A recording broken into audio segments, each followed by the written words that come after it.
Voilà, bonjour à tous et bienvenue au Courrier de la Conscience du mois de décembre encore, parce que je pensais en faire qu'une seule, mais il y a eu des retours et des questions et du coup ça m'a donné envie de suite en faire une deuxième et je vous remercie beaucoup pour ça. Vous connaissez le principe, vous posez votre question par mail et j'y réponds sous forme d'une petite vidéo. Donc les Courriers de la Conscience, c'est parti.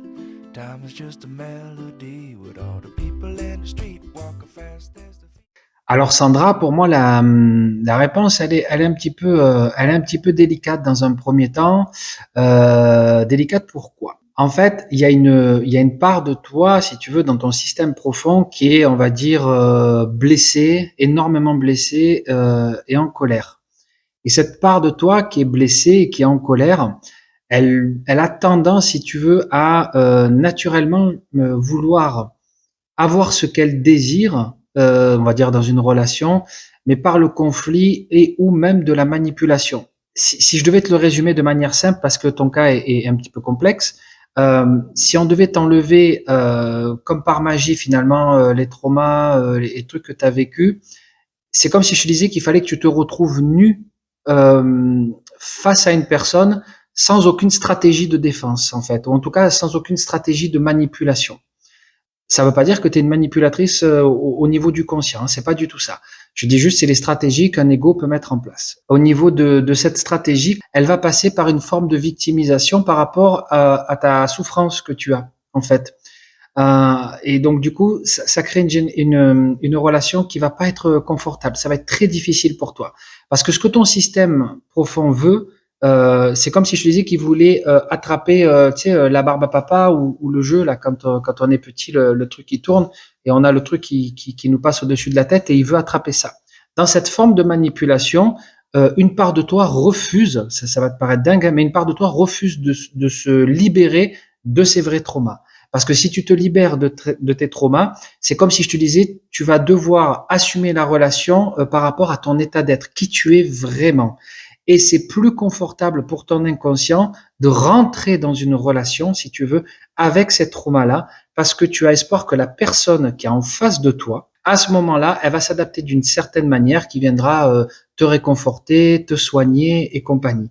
Donc en ça, c'est très compliqué pour toi parce qu'à la base, tu veux vraiment une relation vraiment épanouissante, que ce soit dans ta sexualité ou amoureuse, tout simplement, au quotidien, en fait. Mais une autre part de toi refuse, en fait, de libérer ces schémas-là parce que ils doivent être anciens, je pense, chez toi. Et parce qu'ils sont anciens, tu as construit tout le personnage aussi autour de ces traumas-là et t'as verrouillé, t'as sclérosé ce personnage-là. Donc, du coup, ton système va avoir un petit peu tendance, encore une fois, à garder un petit peu ces traumas-là parce qu'il pense qu'il est en sécurité avec ses traumas et que les stratégies qu'il a mis en place sont, mine de rien, au quotidien, sont gérables. Il sait gérer ça. Donc, il a un peu peur de les lâcher. Alors, pour te donner, on va dire, plus directement une clé, Sandra, oui, tu as pu vivre des choses très tristes et très traumatisantes, mais malheureusement, à un moment donné, quand on veut sortir de ce vécu-là, il y a un moment, en gros, il faut savoir presque pardonner, j'ai envie de dire. Alors, soit se pardonner, soit pardonner à l'autre, mais voilà. Et ça, il faut être accompagné, en fait, pour faire ça. Et j'ai envie de dire, pas lâcher l'affaire, pour le coup. Voilà. Oui, et puis une dernière clé qui va être vraiment pour ton système profond, mais une souffrance ne justifie pas une présence sur Terre, hein. Ce n'est pas parce que tu garderas, en fait, cette souffrance à l'intérieur de toi qu'il y aura, je sais pas, un cadeau magique de l'univers ou je sais pas quoi, ou un chevalier servant qui va arriver et qui va tout venir et tout sauver. Malheureusement, c'est pas vraiment comme ça que ça fonctionne. En tout cas, je pense pas. Voilà, Sandra, j'espère que ça aura répondu à minima à ta question.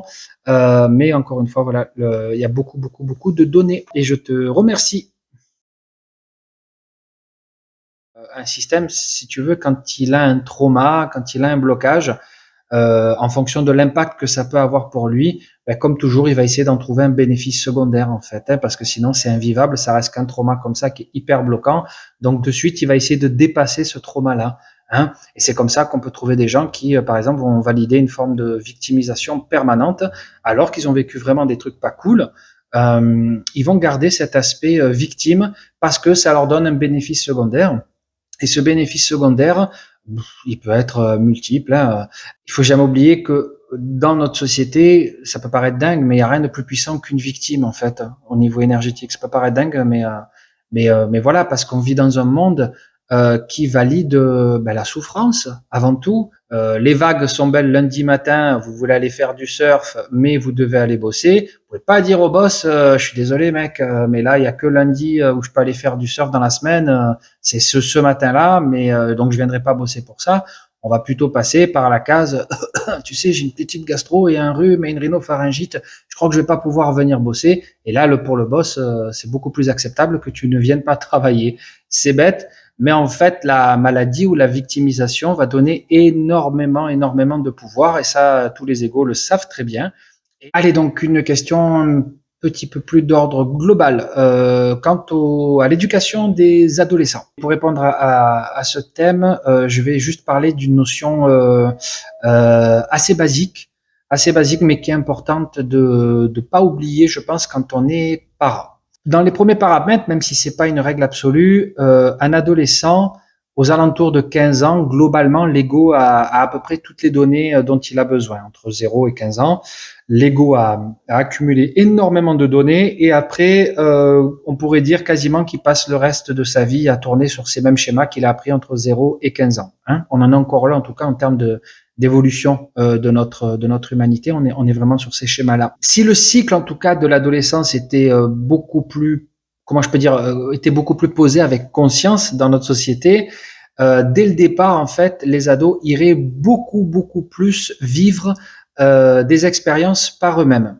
Voilà, parce qu'un ado doit se rencontrer. C'est la phase importante où il va chercher à construire sa personnalité.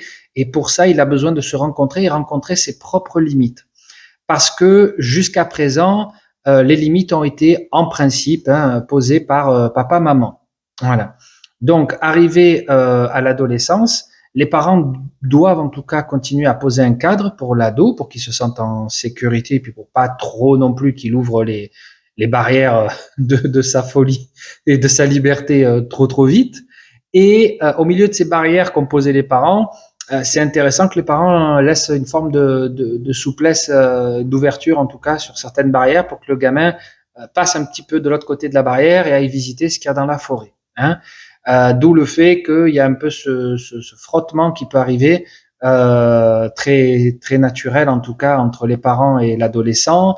Bien entendu, conflit avec l'autorité, parce qu'on parle de cadre et donc d'autorité. Mais c'est une phase qui est totalement naturelle en fait, parce que si l'adolescent très jeune, peut-être même des fois 13 ans, commence déjà à se rencontrer, ça va amener un adulte plus tard qui va savoir mieux se sécuriser par lui-même. Il va vite sortir de l'infantilisation, il va être moins dans la faute elle est aux autres, parce que justement très tôt il aura compris beaucoup de choses par lui-même, il s'est rencontré. Et alors que la société aujourd'hui, ce qu'elle propose aux ados, c'est pas vraiment ça.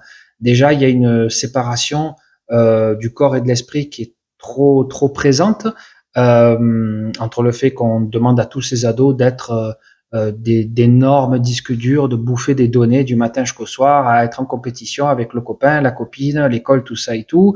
Accessoirement, il y a une récréation ou un peu de sport dans la semaine, mais ils accumulent tellement de pression à ce niveau-là que ouais, le week-end généralement ils ont plutôt envie de décompresser. C'est comme ça qu'on peut trouver même des comportements un petit peu exagérés avec l'alcool ou la fumette ou les trucs comme ça. C'est parce qu'en fait leur système sature déjà énormément. C'est très paradoxal, mais on va demander à un ado à 13 ans des fois ou 14 ans de savoir ce qu'il veut faire plus tard dans la vie. Et ça, on le vit depuis très longtemps. Et comment voulez-vous demander à quelqu'un, ou en tout cas à un adolescent, comment voulez-vous demander à un adolescent qu'est-ce qu'il veut faire dans sa vie, en sachant qu'il ne se connaît même pas, et que quand on observe des adultes des fois à 30 ans, 35 ans, 40 ans, 45 ans, eux-mêmes se posent la question, qu'est-ce que je dois faire de ma vie à ce moment-là? Donc voilà, ça c'est assez paradoxal et ça fait toujours du bien, en tout cas je pense pour les parents d'entendre un petit peu cette notion-là pour un petit peu leur foutre la paix par moment à ces ados et en contrepartie resserrer le cadre là où il y a besoin d'être resserré. Donc voilà, après dans le sens conseil que je donnerais aux parents à ce niveau-là, au niveau des ados, ça doit être très dur pour un parent de vivre ça, mais je vous dirais que vous il est judicieux par moment de laisser votre ado aller vivre l'expérience par lui-même et donc avec les conséquences que ça peut avoir, toute proportion gardée bien entendu. Hein. Mais voilà, on peut pas passer son temps ni à trop les couver, ni au contraire à trop les lâcher aussi, parce que selon les outils qu'ils ont à l'intérieur d'eux, ça peut être risqué pour eux, pour l'entourage et tout ça. Donc il faut trouver le bon compromis. Par contre, il faut très rapidement, en fonction de leur maturité, de comment ils fonctionnent, ouais, les amener à beaucoup plus se responsabiliser, mais dans le sens, va vivre une expérience, va te rencontrer, tu en feras le bilan. Par contre, je vais te proposer, dis-moi l'expérience que tu veux faire, je ferai en sorte quand même que ce soit assez cadré, parce que en tant que parent, j'ai plus d'expérience et tous ces trucs-là, et plus de maturité, et je vais faire en sorte que moi aussi, je me sente en sécurité pendant que tu vas expérimenter une nouvelle liberté chez toi.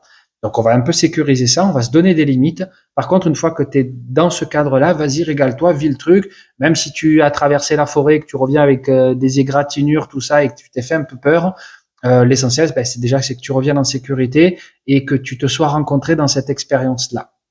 Voilà. Donc, je trouve que c'est ce compromis qui est un petit peu délicat peut-être à trouver. Hein, je parle de manière générale, encore une fois. Hein, mais voilà, pour moi, c'est l'une des clés les plus importantes pour l'épanouissement d'un adolescent. Leur donner trop confiance en eux aussi, selon comment c'est fait. Des fois, c'est pas judicieux parce que ben, ils vont naturellement vouloir vous manger sur la tête, pour pas dire autre chose. Pareil, de l'autre côté, si on leur donne jamais leur chance, c'est compliqué parce que là, ça va faire des casseroles de problèmes de légitimité, donc ça va être compliqué pour eux de s'épanouir.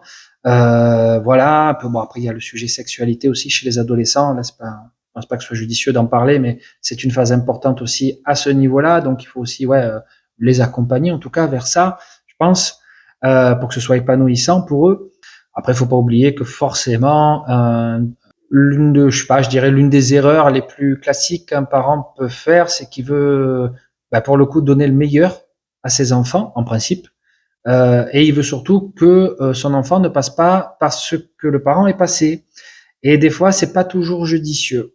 Voilà, des fois, c'est pas toujours judicieux ce chemin parce que, encore une fois, inconsciemment, et on le voit par contre ça carrément à la maternelle ou dans les cours de, enfin les jeux d'enfants, où les parents en fait très tôt surboostent les enfants en disant voilà, en gros, mon enfant à 2 ans, il est capable de faire ça, à 3 ans, il est déjà capable de faire ça.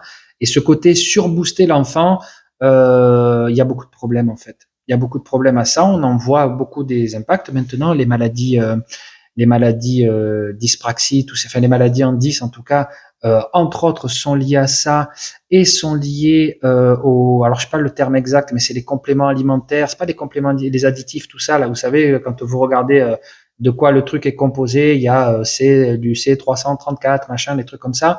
Voilà, de ce que j'ai pu expérimenter aussi en termes de séances, pour corriger des schémas chez des enfants et chez des adolescents, on retrouve à peu près donc ces deux trucs-là, c'est-à-dire des enfants qui ont été surboostés, qu'on a trop voulu faire évoluer rapidement, hein, et ce côté, désolé de le dire, mais junkie au sucre, quoi. Voilà.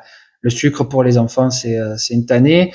Moi, je fais partie de la génération où encore au goûter, on avait droit juste au petit Nesquik, le bout de pain et le bout de beurre. Après, il y a eu les doo-wop, les trucs comme ça, enfin tout ce qui est industriel et qui malheureusement, pour moi, perturbe le système des enfants à plein de niveaux, pas que le système endocrinien, mais même au niveau neuronal, c'est compliqué. Ça crée une espèce de déphasage entre le cerveau primitif et les deux hémisphères, si je devais le résumer, mais je suis pas médecin en tout cas, mais voilà ce que je perçois dans l'énergie à ce niveau-là. Et c'est pour ça que très souvent, même dans des thérapies, on va avoir tendance à refaire passer les enfants par la marche à 4 pattes. Voilà. Qui est vraiment aussi une des étapes importantes pour le développement de l'enfant et qui, parce que des fois les parents ont trop surboosté l'enfant, ben l'enfant, ça arrive des fois, il a pas assez vécu cette phase-là ou l'a pas vécu du tout. Et en ça peut créer des problèmes qu'on retrouve un petit peu plus tard. Après, il faut pas oublier que nos enfants sont une meilleure version de nous-mêmes. Et ça, croyez-moi que dans le système des parents, le système des parents, c'est pas tout. Même si à la surface, bien entendu, je vous dis, les parents souhaitent que le meilleur pour leur enfant, mais bizarrement, en fait, mais c'est un truc assez naturel hein, chez l'être humain, c'est que le système du parent, il dit si tu es ce que tu es, c'est grâce à moi. Donc tu peux pas être enfin tu peux pas être meilleur que moi, puisque tout ce que tu sais, c'est moi qui te l'ai appris. Et ce truc-là était encore plus puissant il y a quelques générations en arrière. Voilà, c'était vraiment, oui, tu pourras être le patron de la boulangerie quand tu seras prêt, tu vois, un peu ce côté-là, là. Bon, aujourd'hui c'est autre chose, mais il y a encore un petit peu ce phénomène-là. Et du coup, ce phénomène-là, il faut comprendre que les enfants d'aujourd'hui sont vraiment tellement structurés différemment de nous et tellement plus évolués que du coup, ça va amener un problème de communication entre les parents et les enfants. Vous êtes un Windows 12 et votre enfant, c'est un Macintosh 34. Donc, du coup, selon les fichiers que vous allez lui envoyer, il va reconnaître à peu près les codes, mais globalement, il en aura un peu rien à faire.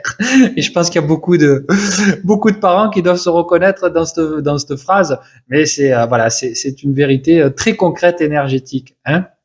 Voilà, donc il n'y a pas de solution miracle. Je pense que comme toujours et comme tout, je crois qu'il y a toujours un moment dans les courriers de la conscience où je parle de ça. Avant tout, c'est l'amour. Voilà, ça c'est vraiment le truc le plus important. Comment vous posez l'amour avec vos enfants.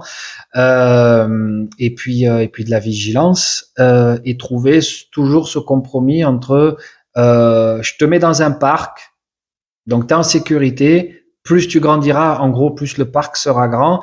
Mais tout ça, je le fais par amour pour toi, pour que tu aies assez de bons outils pour te développer quand tu seras vraiment adulte. Et arriver à trouver un petit peu ce compromis-là tout le temps avec les ados, tout en leur disant, bon, par contre, tu es bien gentil, mais qu'à 14 ans, 15 ans, 16 ans, 17 ans, oui, il est temps pour toi quand même que tu vives un peu des expériences par toi-même. On va cadrer un peu tout ça. Va t'éclater. Par contre, on va mettre quelques règles en place. Comme ça, nous, on est en sécurité. Et toi aussi, mais au moins, voilà. Je veux pas savoir ce que tu fais. Éclate-toi, découvre-toi et prends goût à la vie en tout cas. Voilà. Voilà, j'espère que ça répondra de manière globale sur le lien avec les adolescents et un peu les enfants aussi. Voilà, les courriers de la conscience pour aujourd'hui, c'est terminé. C'était pas prévu que je fasse une deuxième émission, en tout cas pour le mois de décembre, mais en fonction des questions, ben, je réponds tout le temps aussi. Donc moi, ça me fait plaisir et j'espère que vous aussi. N'hésitez pas, les commentaires et n'hésitez pas à participer. C'est toujours un plaisir pour moi. Donc, encore une fois, je vous souhaite un très bon mois de décembre et de très belles fêtes de fin d'année et à très bientôt, à très bientôt même. Voilà, puisque je pense que janvier 2025, je vais essayer de faire une super émission autour des énergies 2025. Voilà. Prenez soin de vous. Merci encore. Passez de très belles fêtes de fin d'année. Merci.